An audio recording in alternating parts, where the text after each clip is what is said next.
সুপ্রিয় ভিউয়ার্স, আসসালামু আলাইকুম। আশা করি সবাই ভালো আছেন।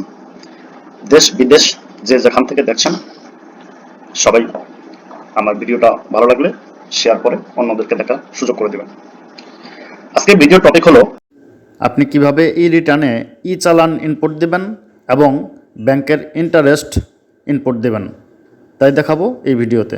চলুন শুরু করা যাক। চালান এবং ব্যাংক ইন্টারেস্ট ইনপুট দেওয়ার জন্য আপনাকে ট্যাক্স অ্যান্ড পেমেন্টে প্রবেশ করতে হবে। তারপর আপনি স্ক্রল করে নিচে চলে যাবেন। নিচে গিয়ে এখানে দেখতে পাচ্ছেন, have you paid any source tax, advance tax or any regular tax for 2024-2025 assessment year? এখানে ইয়েস দিয়ে দিবেন। তারপর দেখতে পাচ্ছেন, do you need to update your tax payment status. এখানে ট্যাক্স পেমেন্ট স্ট্যাটাস যেহেতু ইয়েস, সেহেতু আমি ইয়েস দিয়ে দেবো। ইয়েস দিয়ে দেওয়ার পর আপনাকে ই রিটার্ন লেজারে নিয়ে যাবে। এখানে ই রিটার্ন লেজারটি আপনাকে শো করবে। এখানে আপনার টোটাল গাইডলাইন্স পেয়ে যাবেন। এখানে আমি যাব ক্লেম সোর্স ট্যাক্সে যাব। ক্লেম সোর্স ট্যাক্সে গিয়ে এখানে আমি যেহেতু স্যালারি থেকে ইনকাম করেছি, সেহেতু স্যালারিটা আমি প্রথমে ক্লিক করব। স্যালারি থেকে আমার যে পরিমাণ টাকা ট্যাক্স কেটেছে সেই ট্যাক্সের ডিটেলস, টিডিএস এর ডিটেলসটি আমি এখানে দিয়ে দিব। প্রথম ঘরে আপনি দিবেন আপনার অর্গানাইজেশনের নাম, যেমন বেক্সিমকো কম্পিউটার্স হলে বেক্সিমকো কম্পিউটার্স লিমিটেড।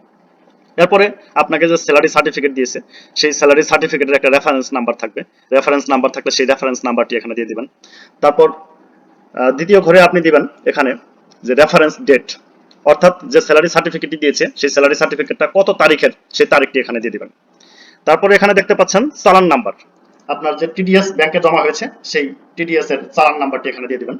তারপরে চালান ডেট, ডেট অফ চালান, যে তারিখে আপনার চালানটি জমা হয়েছে টিডিএস এর, সেই ডেটটি এখানে দিয়ে দিবেন।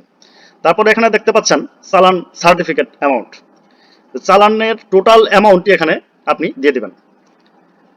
আপনার একাধিক এমপ্লয়ির এখানে চালান অ্যামাউন্ট থাকতে পারে, তাহলে সেটি আপনি টোটাল অ্যামাউন্টটি এখানে দিয়ে দেবেন। দিয়ে দেওয়ার পর আপনার কতটুকু অংশ, ওই টোটাল অ্যামাউন্ট থেকে আপনার কতটুকু অংশ, সেই অংশটুকু আপনি এখানে ক্লেম করবেন। যেমন আমার এখানে 417 টাকা, তাই 417 টাকা আমি এখানে ক্লেম করেছি। তারপর আপনার ব্যাংকের নাম দিয়ে দিবেন। এখানে আমার সোনালী ব্যাংক, তাই আমি সোনালী ব্যাংকের নামটি এখানে দিয়ে দিয়েছি। তারপর এখানে ব্রাঞ্চের নাম, ব্রাঞ্চের যে নাম আপনার এখানে আমারটা গুলশান কর্পোরেট ব্রাঞ্চ, এখানে গুলশান কর্পোরেট ব্রাঞ্চ চালান অনুযায়ী আপনি দিয়ে দিবেন। চালানের যে ব্রাঞ্চের নাম থাকবে সেই ব্রাঞ্চে এখানে দিয়ে দিবেন।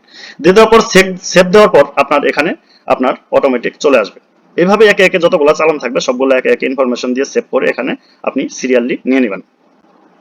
নিয়ে নেওয়ার পর এরপরে আপনি চলে যাবেন, যদি সঞ্চয়পত্র থাকে সঞ্চয়পত্রে ক্লিক করে সঞ্চয়পত্র ইনফরমেশন ক্লিক করে ফিল আপ করে এইভাবে দিবেন।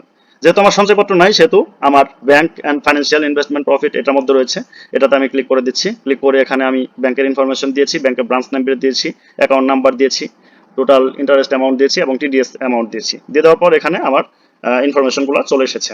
এখানে দেখতে পাচ্ছেন ব্যাংকের নাম আইএফএসসি, কারণ বাজার branch, account number, total interest amount এবং ইন্টারেস্ট অ্যামাউন্টের উপরে আমার যে পরিমাণ টিডিএস কেটেছে 10%, সেটি আমি এখানে উল্লেখ করেছি। এরপর এটি শেষ হয়ে গেলে তারপর ট্যাক্স পেমেন্ট স্ট্যাটাসে চলে যাব। ট্যাক্স পেমেন্ট স্ট্যাটাসে ক্লিক করার পর এখানে এরকম একটি ইন্টারফেস আপনার ডিসপ্লেতে শো করবে। তারপর গো টু ই রিটার্ন এই অপশনটিতে আমরা ক্লিক করে দেব। ক্লিক করে দেওয়ার পর এখানে একটু অপেক্ষা করলেই দেখতে পারবেন যে আপনার এরকম একটি ইন্টারফেস আপনার ডিসপ্লেতে শো করবে। তারপর আপনি স্ক্রল ডাউন করে নিচে চলে যাবেন। গো টু অনলাইন রিটার্ন, আমরা এটিতে ক্লিক করে দেব। ক্লিক করে রিটার্নটি সাবমিট করে দেব।